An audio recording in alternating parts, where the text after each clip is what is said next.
Well, it kind of came together with Joe coming up with a story, and we flew to Paris. Tom was shooting Mission Impossible, and Joe pitched it. He had a lookbook, he had a poster.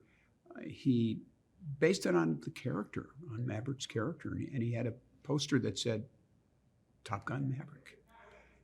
And Tom, who had been resistant, always wanted to make something that would really be great, but we never quite figured it out. And Joe did. Joe figured out a way to take Tom or Maverick on that character journey. And that's what the story's all about.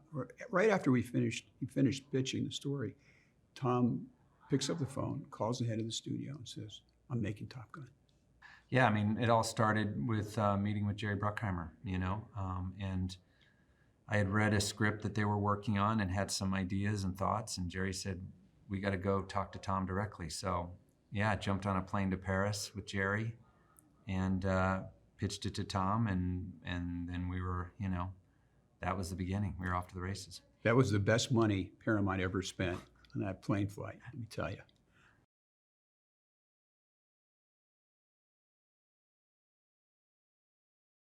Yeah, with Tom, I had made a movie with him before, and it really is a partnership.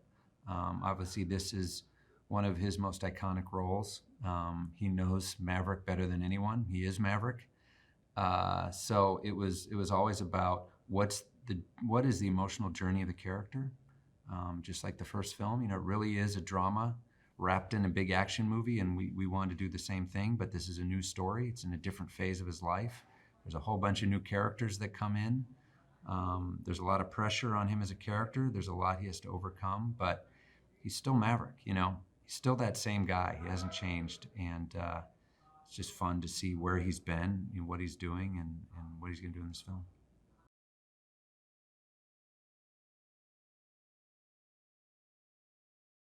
Well, Joe spent, I think, 15 months just designing the cameras inside the cockpit. How do you put those cameras in there?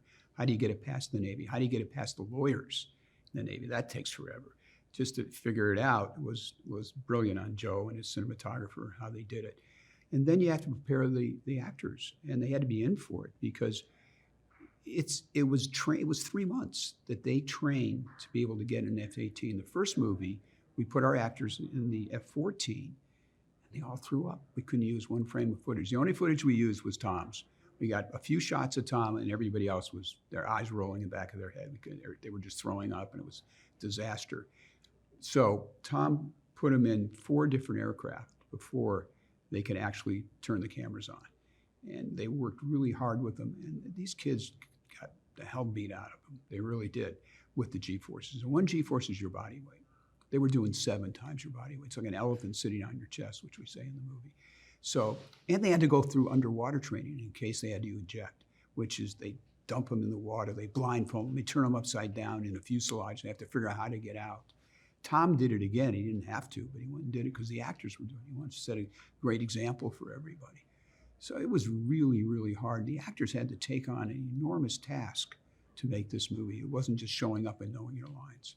We looked at hundreds of actors to kind of narrow it down.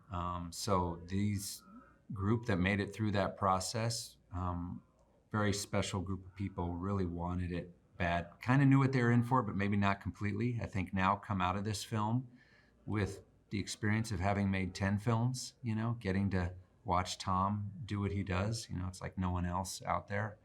I think they're all, on track for big careers after this.